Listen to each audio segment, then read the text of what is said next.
President of the Russian Federation, Vladimir Vladimirovich Putin.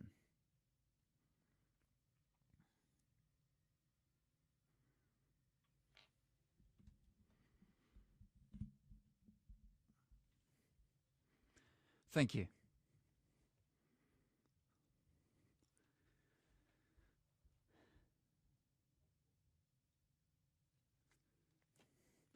Dear citizens of Russian Federation, citizens of DPR and LPR, Kherson and Zaporizhzhia regions, members of the Duma and senators of the Russian Federation.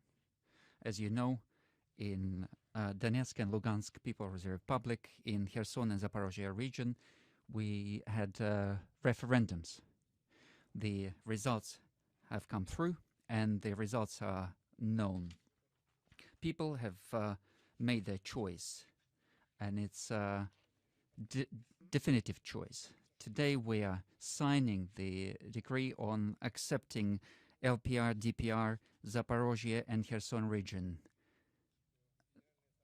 I'm sure that the Federal Assembly will support the laws of creating 4 new regions of four new subjects of the Russian Federation, because this is the will of the millions of people.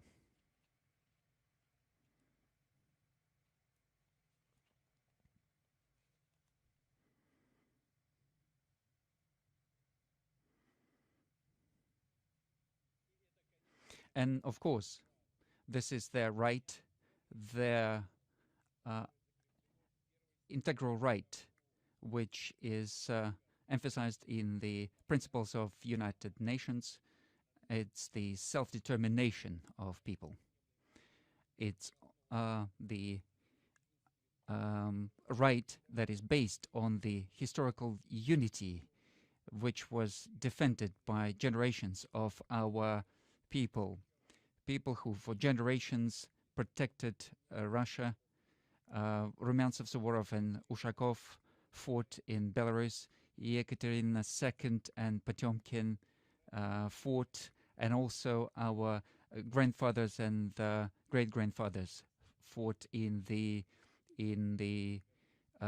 wars. And people who did not agree with the military coup in 2014, people who gave their lives for the right to keep their belief, their language. It's the people of Donbass. These are victims of inhumane terrorist attacks conducted by the Kiev regime. So these are peaceful citizens, children, grandmothers, Russians, Ukrainians, people of various ethnic origins. Zakharchenko and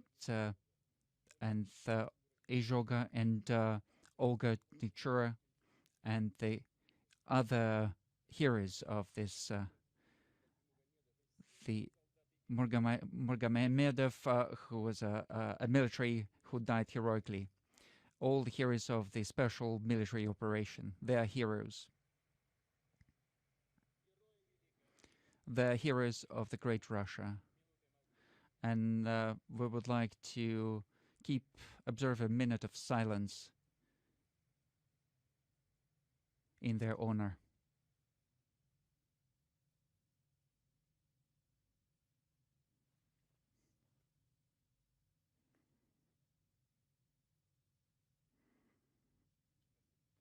Thank you.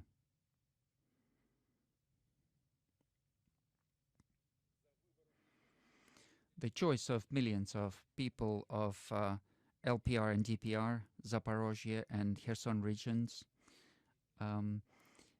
what's behind that is our common history. Despite all the difficulties, they have carried through this love for Russia, and this feeling cannot be exterminated by anyone. And that's why the older generations and the younger people who were born after the tragedy of the destruction of the Soviet Union, they wanted the unity. In 1991, there was a decision by representatives of the party, of the leading party, to dissolve the USSR.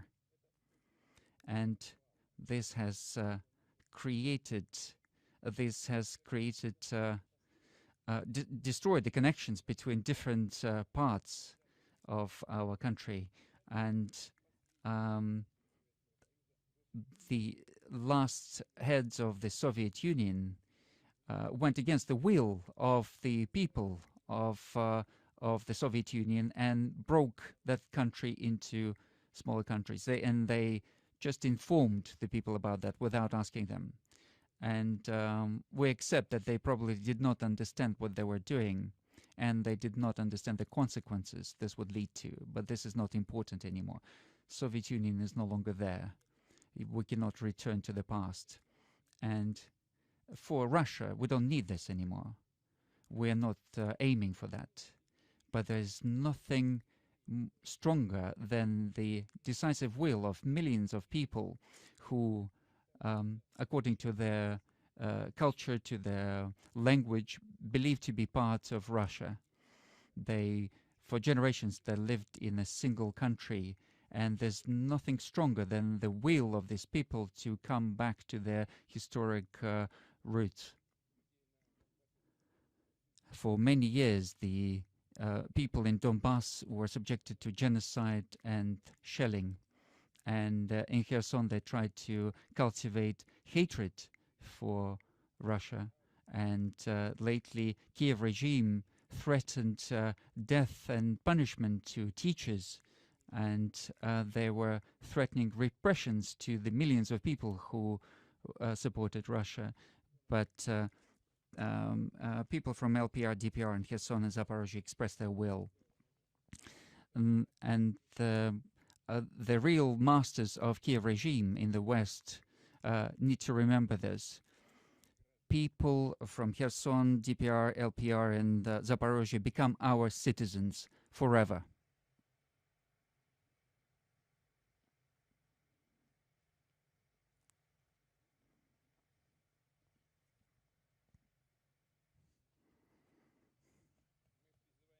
And we call upon Kiev regime to immediately cease all military actions and the war that they began back in 2014 and come back to the negotiation table. We are open to this, and we stated that many times. But people of Luhansk, Donetsk, and Kherson and Zaporizhzhia, we will not discuss these areas because they've made their choice.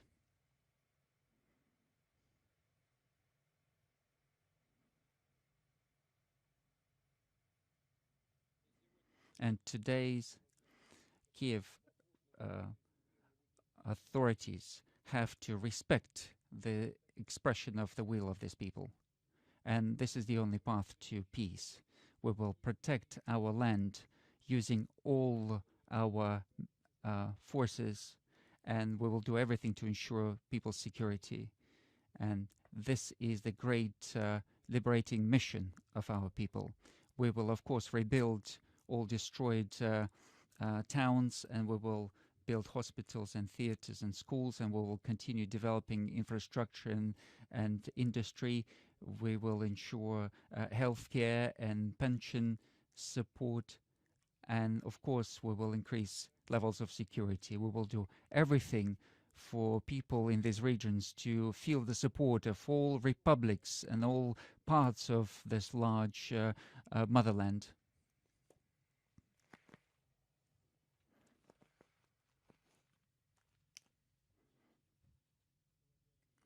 Dear friends, colleagues, I'd like to address the soldiers and officers who are taking part in special military operation, to warriors of Donbass and Novorossiya, who also joining military after the partial mobilization, those who volunteered to come to the recruitment centers.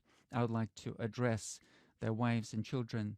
I'd like to say why they're fighting, who is the enemy that is against us, who is creating new wars and crises to make profit out of them.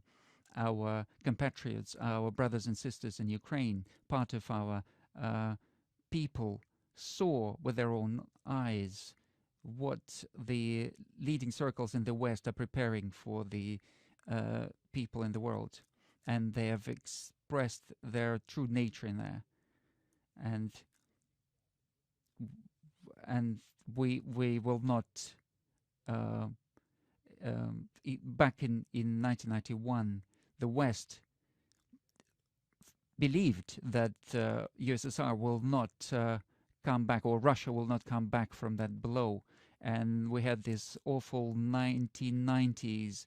And however, Russia withstood that and became more powerful and took its deserved place. And but the West is looking for new opportunities to hit us.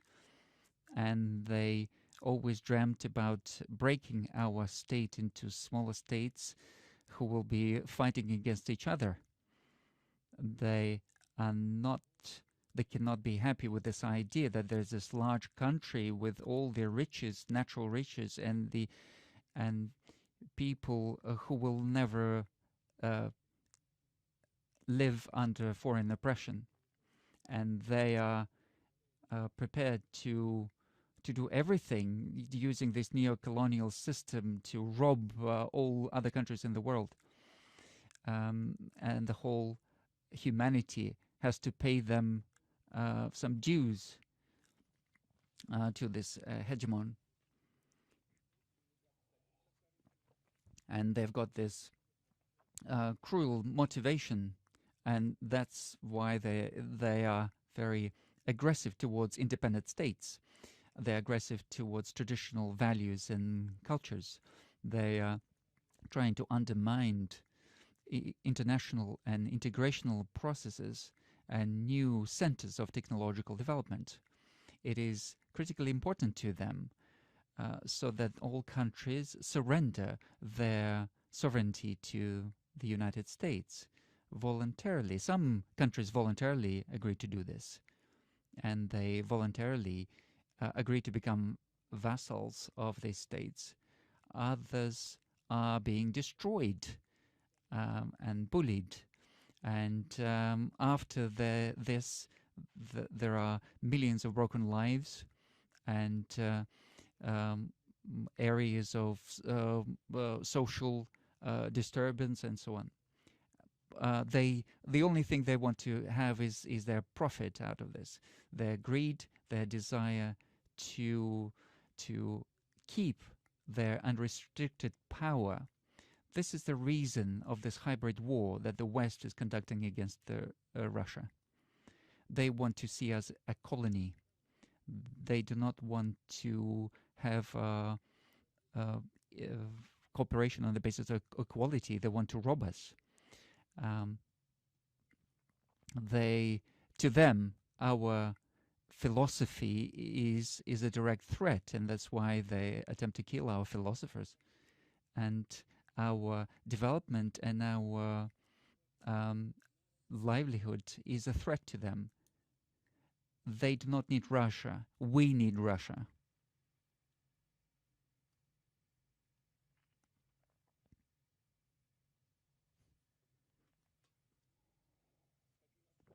I'd like to remind you that the ambition for world domination has been broken by Russian resistance many times in the past. And today we are defending our values and our traditions. They believe that they will not be punished for their actions. And the agreements in the area of strategic cooperation are being cancelled. Agreements on the state level announced to be null and void.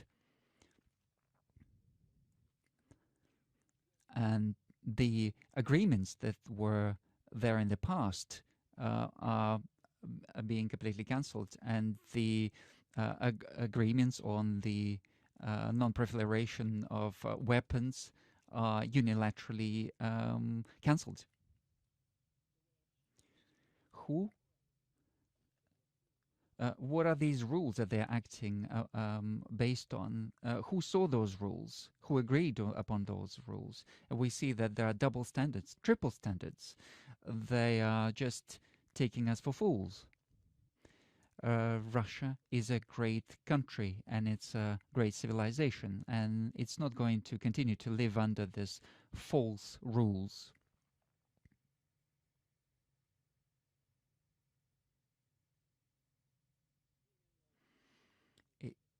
It's the West that broke that principle um, of um, of the borders, and they are now unilaterally deciding who has the right to self-determination and who doesn't.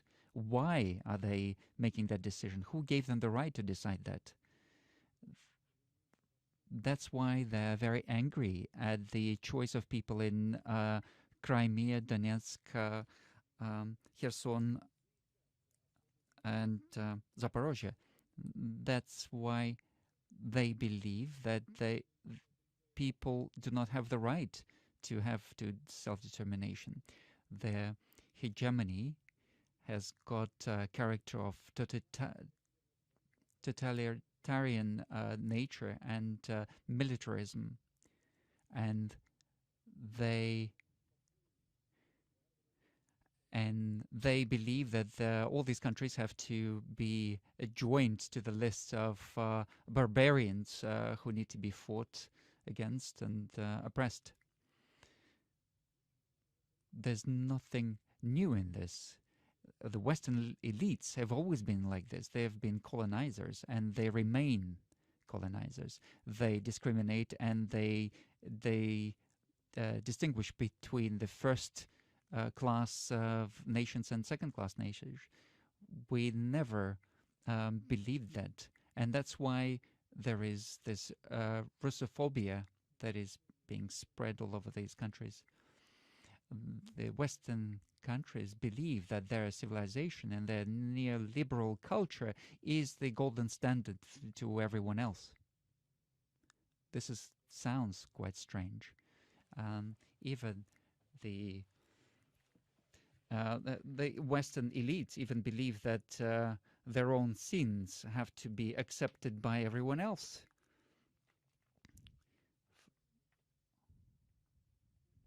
We need to remind the West that neo-colonial politics began in the Middle Ages, and then they robbed India, Africa, and there were wars against China where they had to surrender their ports for opium trade.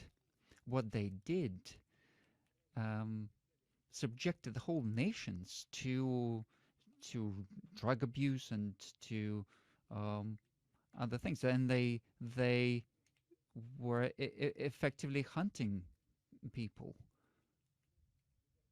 And we are proud of the fact that in the 20th century it was our country which was the head of the anti-colonial movement and allowed these nations independent development and conquer diseases and hunger.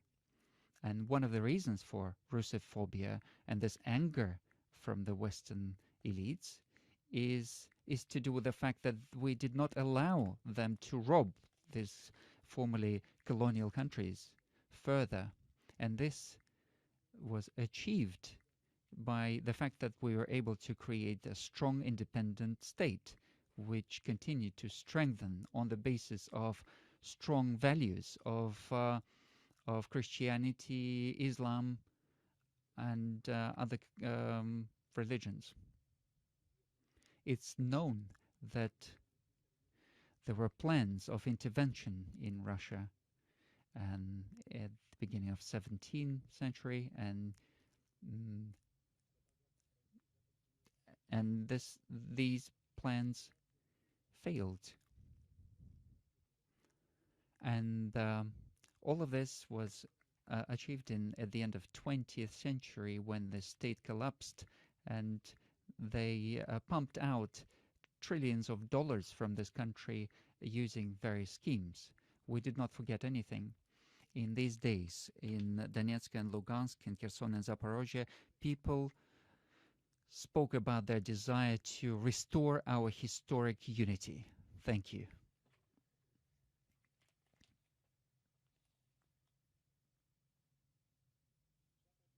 Western countries for centuries have been talking about um, their their desire to bring democracy to other countries, and this is completely opposite.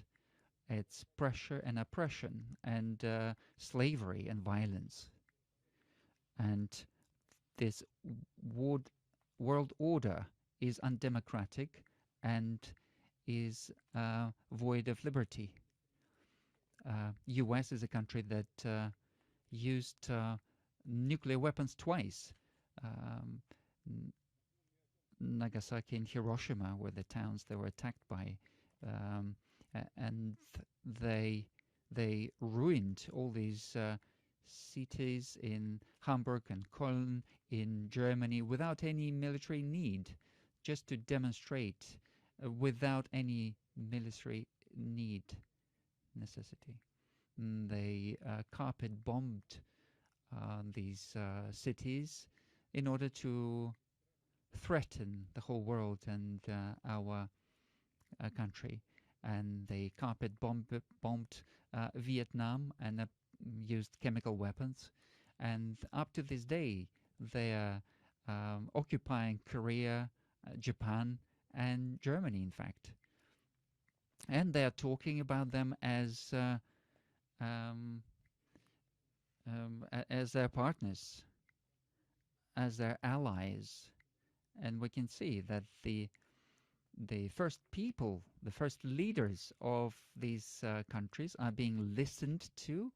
They bug their offices and also their homes, and we can see that these countries just accept that, and they're developing chemical weapons and experiment on people, and they believe this to be noble causes, and they provoked today's large movement, immigration movement, through their actions.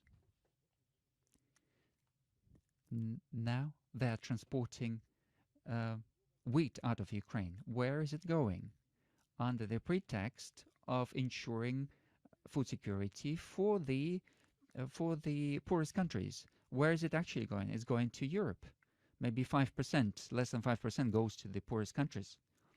Again, this is just fooling and deceit. American elites, in essence, are using the tragedy of these people in order to weaken their competitors, in order to conquer the national states. And this goes for other countries, France, Spain, Italy, and so on. And Washington is asking for more and more sanctions, and majority of European leaders simply agree to this. They understand that America is pushing for complete cut-off of Russian energy to EU in order to capture the European market themselves. The European elites understand all of that themselves, but they prefer to just submit to these demands, and this is just a betrayal of their people, of their own people. But Anglo-Saxons are not happy with the sanctions. They moved to terrorist attacks, having arranged the explosions on the pipelines, gas pipelines in the sea, and they are destroying the European infrastructure. It's all clear who benefits from this. The diktat of the United States is based on sheer power, but it's wrapped into this pretense of international law and principles. And that's why there are hundreds and hundreds of military bases and attempts to further expand NATO and create new military alliances. And they're actively working on in strengthening the connection between Washington and Tokyo, and they and anyone who is daring to challenge the hegemon is automatically declared a pariah. In the new colonial plans presented by the West in the form of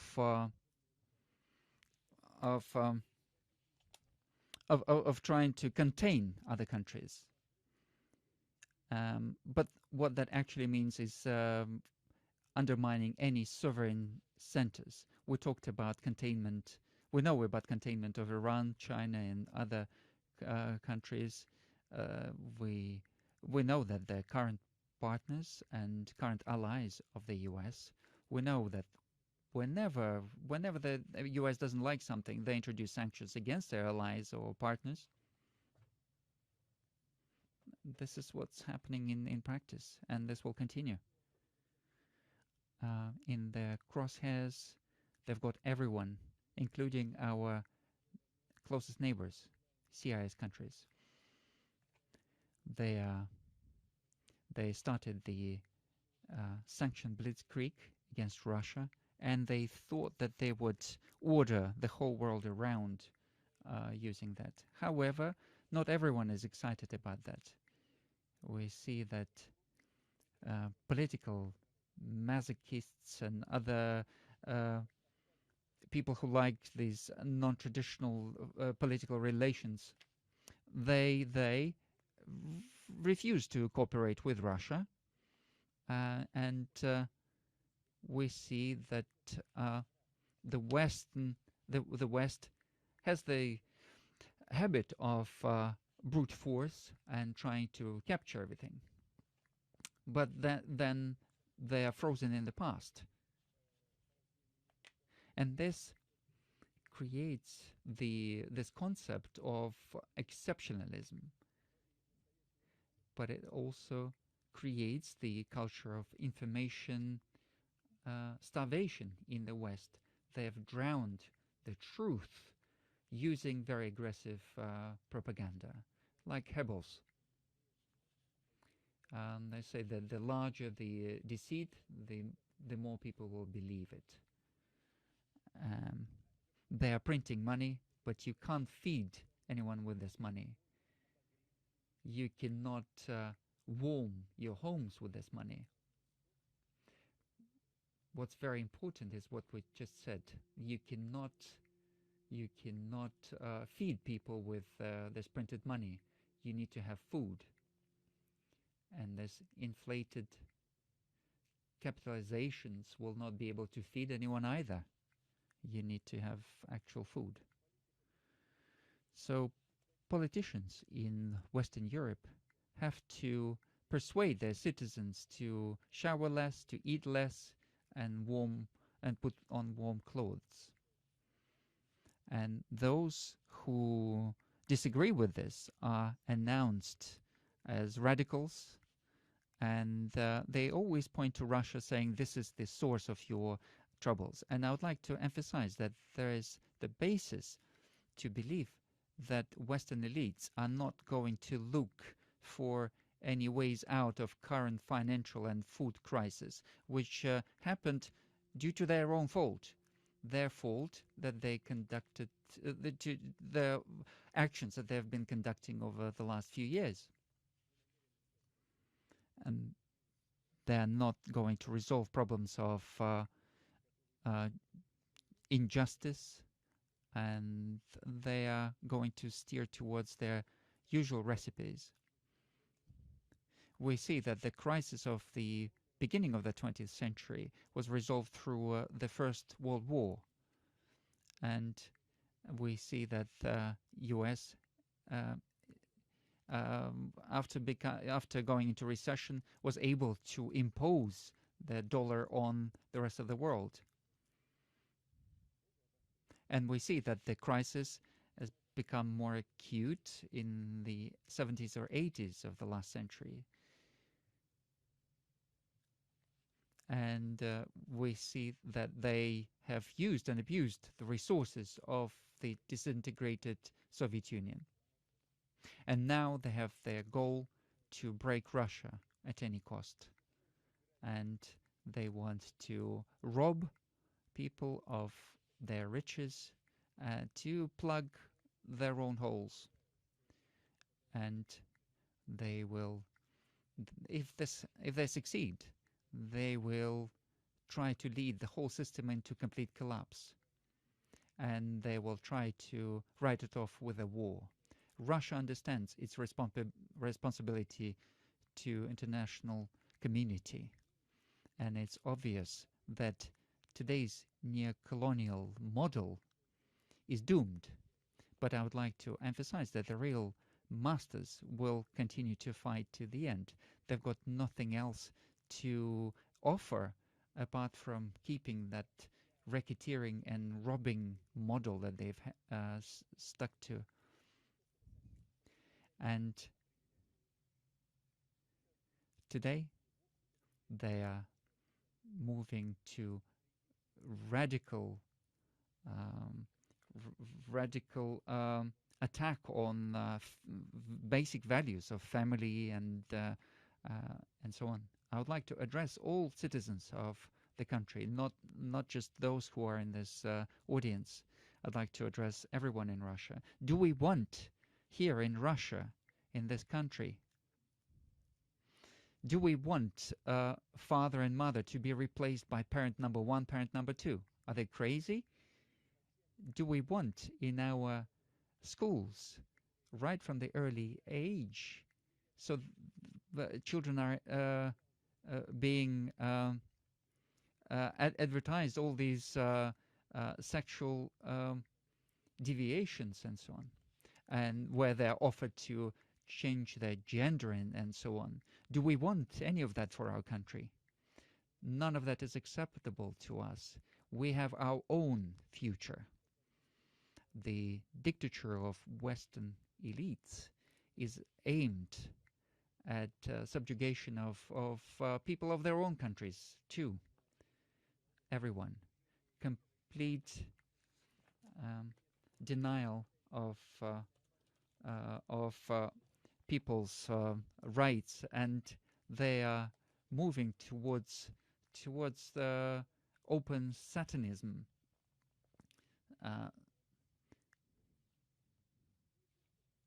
And Jesus said that you will see people, you'll see the people by their actions.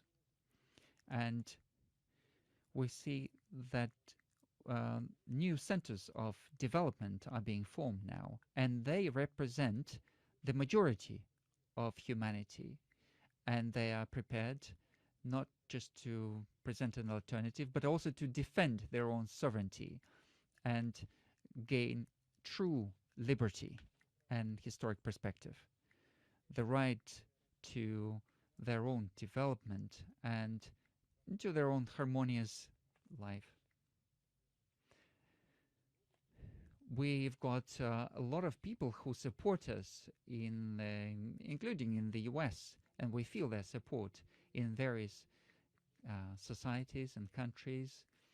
We have the movement that is being developed now, that is developing, anti-colonial freedom movement.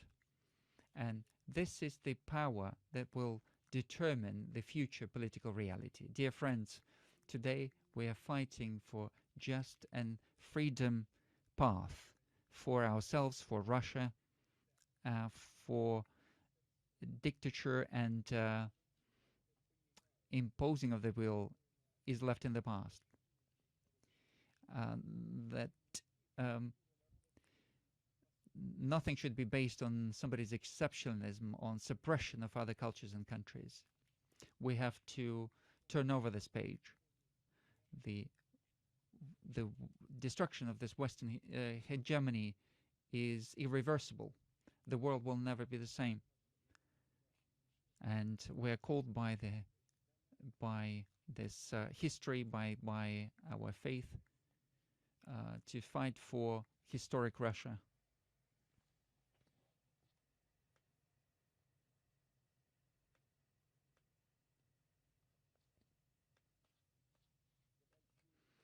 For great historic Russia, for future generations, for our children and grandchildren. We need to protect them from these horrible experiments which are aimed to break their soul and their consciousness.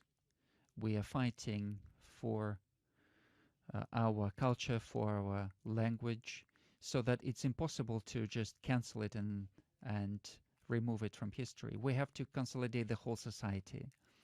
And the basis for this unification can only lie in integrity, in freedom, and our compassion for people are the basic values that unify this.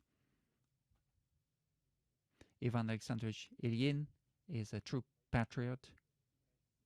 If I believe my motherland to be Russia, that means I think in Russian, I sing in Russian, and I believe in spiritual power of Russian people. And my spirit and its spirit, my spirit, the suffering of the people is my suffering, and the development of these people is my development. So these words highlight the principle which was followed by many generations of Russians, and it's especially relevant today. The choice was made by people from LPR and DPR in Kherson and Zaporizhzhia. They made their choice to be with their people, to be with motherland, to follow its faith path, and to win. And the truth is with us. The Russia is behind us.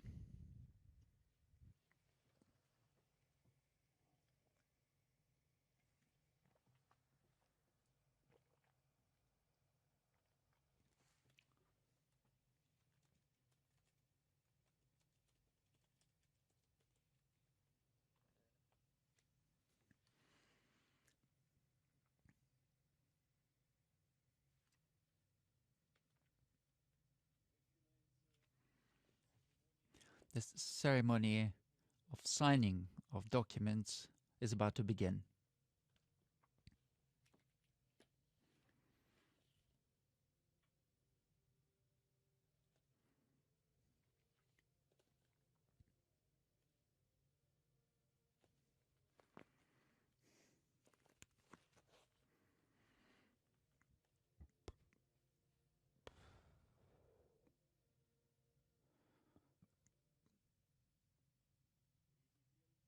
The President of the Russian Federation, Vladimir Vladimirovich Putin,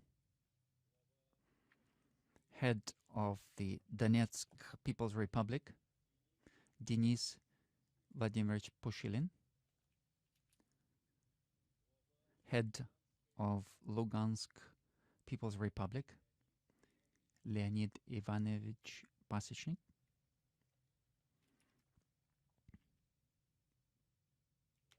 the head of Zaporizhzhia Oblast, Evgeny Vitalyevich Valetsky.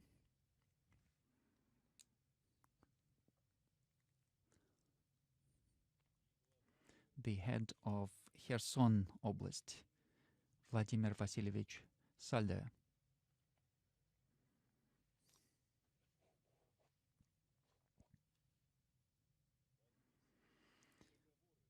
Are signing the agreements between the Russian Federation and Donetsk People's Republic.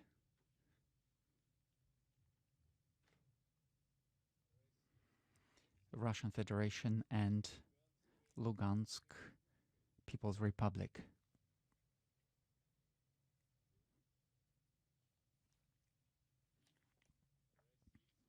Russian Federation and Zaporizhzhia region.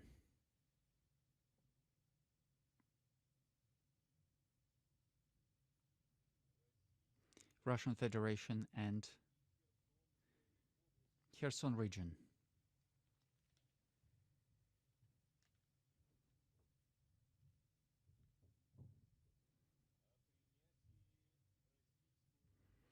Agreements on accepting into the Russian Federation of Donetsk People's Republic,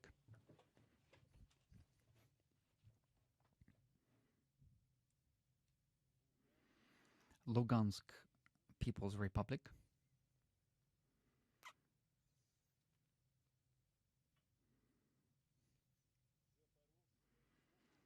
Zaporizhzhia region,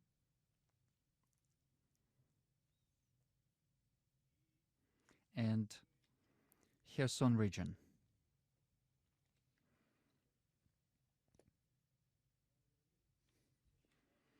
And forming, as part of the Russian Federation, of new subjects.